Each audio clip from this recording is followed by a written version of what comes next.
What's up, everyone? Welcome to this day in Philly Sports History for May 8th, 2025. I'm your host, Jim Montgomery. Welcome to a Thursday edition of the podcast. Going to be a little rainy and dreary today, but that's okay. Summertime is around the corner. Let's go right into the Phillies game, and what a win. That is the type of performance you expect from this team. A little bit of long ball, a little bit of small ball, good pitching from the starters, good pitching from the bullpen, 7-0. I mean, Cristopher Sanchez didn't seem...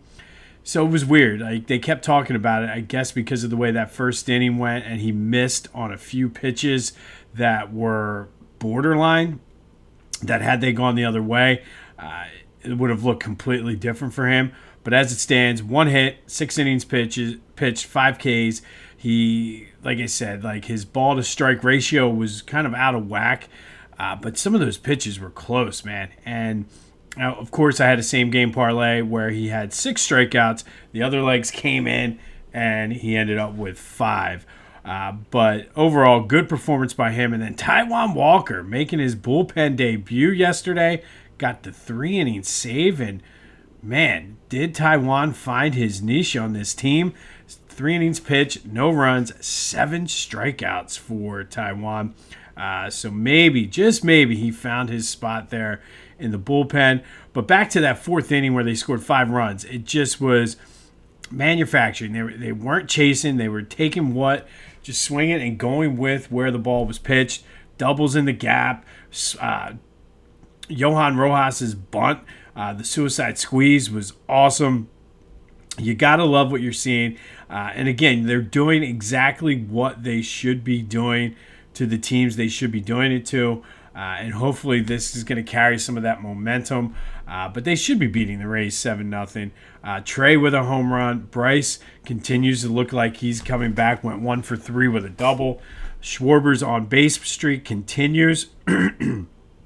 And like I said, this is what we want to see from this team. And I think it's easy to get caught up in, oh, well, they didn't make any changes. They didn't do this.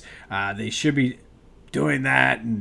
But they are winning without necessarily playing their best. And over the past couple weeks, they've started to play better. So hopefully this is a sign that we don't want them to get hot now, but they might go on a little bit of a run here and keep the pressure on the Mets.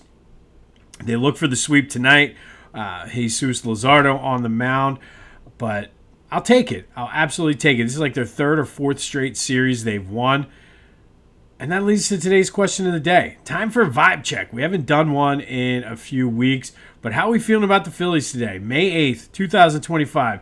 How are we feeling? Let me know on the Back to the Future voice and text line, 267-495-8531. That'll get you in. I'm feeling okay. Like I said, are they a World Series caliber team? I think it's still way too early to think about that. They should be based on the talent they have, but at least it looks like we're going to have some fun baseball to watch this summer. So I'm feeling good about it. But what's your take a temperature check here? How are we feeling about the Phils here on May 8th?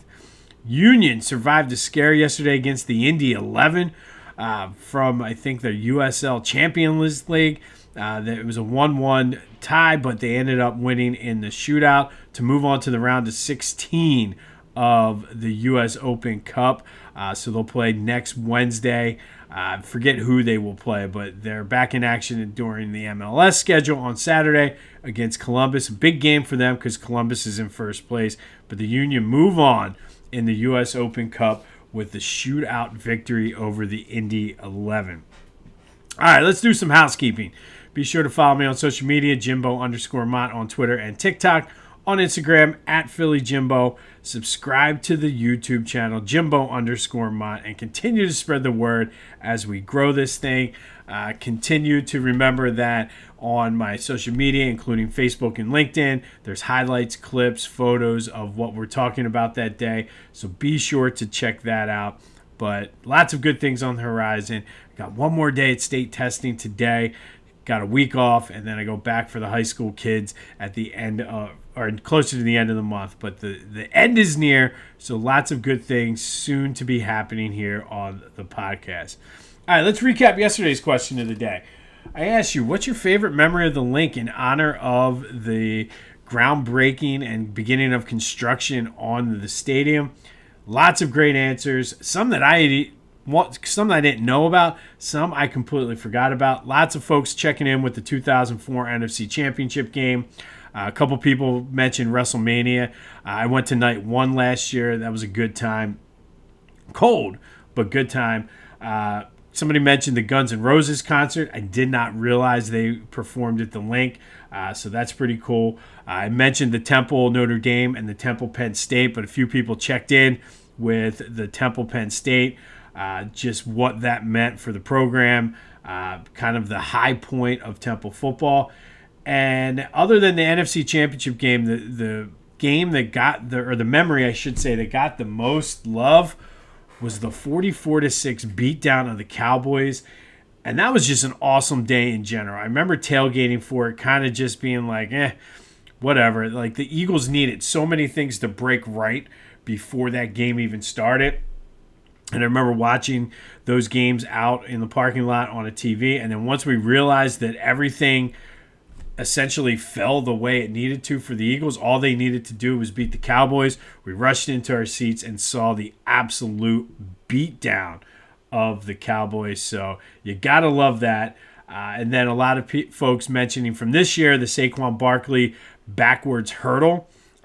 Completely forgot because I didn't go down to that game. Forgot that was a home game. Probably the most iconic moment from this season. Certainly helped them win that game. But all great answers. Lots of good memories at the Link. All in honor of yesterday being the day that they started construction on the building. So thank you as always for participating in the question of the day. Today, it's all about the Phillies vibe check. How are we feeling about this team? 267-495-8531. I'm feeling good. Like I said, I think, like I said, we have expectations. The expectations are high for this team, but just sit back and enjoy it. Let's have some fun baseball this summer. All right, some Eagles news. And the Eagles and Dallas Goedert agreed to a restructured contract. Dallas Goedert basically took a pay cut down to $10 million a year with incentives to make up to $11 million. I haven't seen the details. I'm sure does something with the cap. I'm sure somehow he got more guaranteed money. But I think he really he saw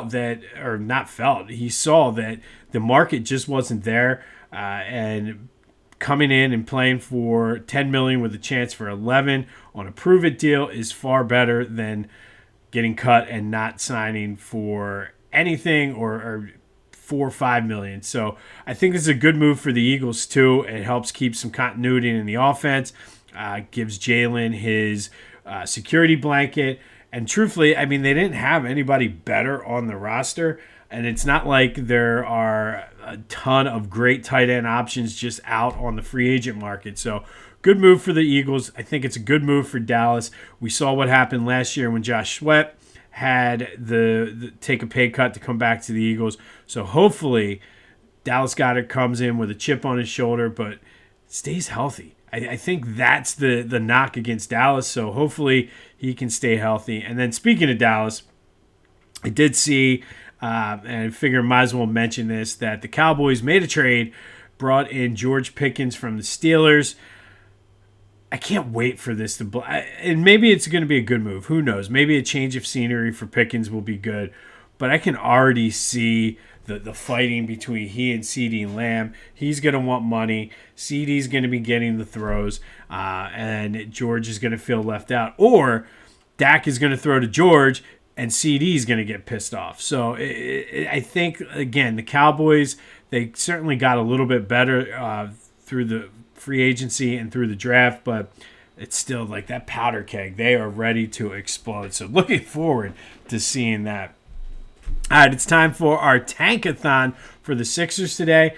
And for the second time since we've been doing this, they dropped all the way down to the 8th spot. Truthfully, not that it matters since, anything below 6, they lose. So, oh well. Hopefully, though, that does not happen in real life on Monday night when the actual draft lottery happens. Hopefully, as well, Jarrett McCain can provide some good luck and get some of those dookies to come over to the Sixers. Sixers actually have had pretty good luck when it comes to the lottery, so hopefully that trend continues. All right, we're going to go a little PGA Tour today, and the Truist Championship kicks off today. I think the first tee times due to the weather are like around 11. They're playing at the Wissahickon Course at the Philadelphia Cricket Club in Flowertown, literally right around the corner from me. Go past it basically every day when I wake up to go to the gym. Stacked field. Rory McIlroy's the favorite. We'll update the standings and any news and notes from that. But pretty cool that the PGA is happening right here in my, I guess technically it would be my front yard. But either way, the Truist Championship tees off today, a little bit later this morning at the Philadelphia Cricket Club, the Wissahickon Course over in Flowertown. Be sure to check out my boys at the Clashing Conferences podcast. Great things happening with their Sports Fan Network. Go to clashingconferences.com for details on how you can get involved, what they have to offer. And then be sure to check out their podcast. New podcast drop Thursday and Friday. New one will be out today, so be sure to check them out. And they are available wherever you get your podcasts as well as on YouTube. And then go to Philly Goat, do some shopping, like I said, go through the website. I mean, at this point, to name all of the cool stuff they have, we'd be here for hours. But you're a John Kruk fan. They have a ton of John Kruk shirts. They help support his charity that supports our veterans. Battle Brothers, I believe, is the name of his charity. They got those sweet rocks glasses with the Philly Fanatic, the partnership with Jordan Spector. Hell, they even got some stuff for your mom for Mother's Day, the Phillies Mom Collection. So go check them out and be sure to use the promo code Jim Montgomery to take 10% off your order. That's phillygoat.com, promo code Jim Montgomery to take 10% off of your order. All right, today we are going to go back to 1980. And on this day in 1980, the Flyers beat the Minnesota North Stars 7-3 down at the Spectrum to clinch their fourth Stanley Cup Finals appearance in 7 years. Bill Barber was the star of the game, 2 goals and an assist. And with that, he tied Reggie Leach's team record of 9 goals in a playoff series. We just talked about Reggie the other day. Also set the Flyers record for points in a playoff series with 12 and became the first player in NHL history to score 3 shorthanded goals in the same series. And that, to this day, I believe there's only one other person that has done that. But think about that, 3 shorthanded goals in one series. Bill Barber was just feeling it in this Minnesota North Stars series. Flyers would go on to the Stanley Cup before losing in controversial fashion. We'll have more on that later this month to the Islanders in the Stanley Cup Finals. But on this day, Flyers beat the North Stars 7-3, clinching their 4th Stanley Cup Final in 7 years. Bill Barber setting all kinds of records as he was just a maniac during this North Stars series. They would go on to lose the Stanley Cup Final to the Islanders. And I've talked about this before on the pod, but it seems like after the first 2, every time the Flyers got to the Stanley Cup Final, they ran into a team that was on the verge of becoming a dynasty. And the same thing happened this year with the Islanders. But we'll have more on the controversy later this month. Finally today, our Philly Sports Summertime playlist. This one might be a little controversial too, but you're going to add A-OK by Ty Verdes to your playlist.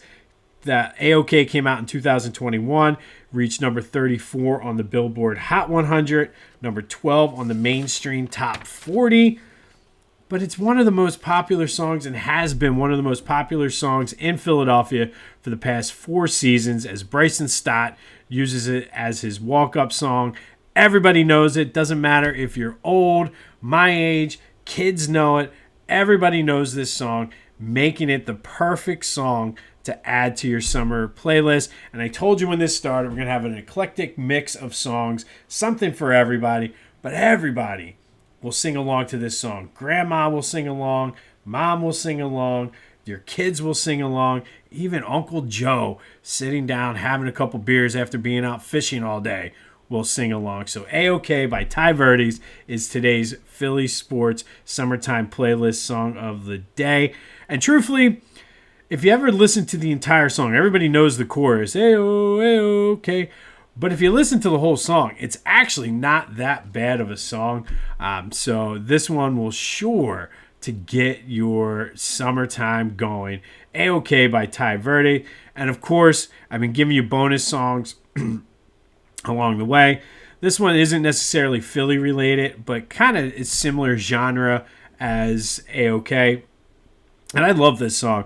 We're going to add Stephen Marley's cover of You Don't Know How It Feels by Tom Petty. If you haven't heard this song, look it up. This one absolutely is a good one to add to your summertime playlist. So A-OK by Ty Verdes, and then You Don't Know How It Feels, the Tom Petty cover by Stephen Marley, are today's Philly sports summertime playlist songs of the day. I'm telling you though, listen to A-OK. It's really not that bad. On this day in 1980, Flyers beat the North Stars 7-3, go back to the Stanley Cup Finals for the fourth time in 7 years.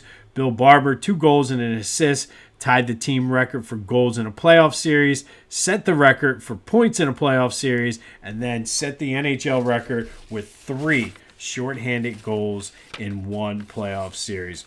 We'll keep you updated on the Truist Championship, as well as the Phillies, who look for the sweep today of the Rays.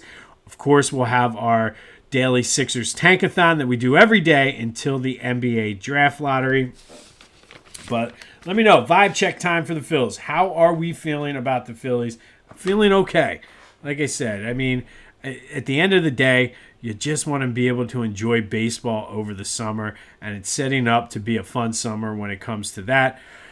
So we'll take it. But how are you feeling? And let me know your thoughts on Dallas Goedert. Is this a good move? I mean, I think it's a win-win for both him and the Eagles.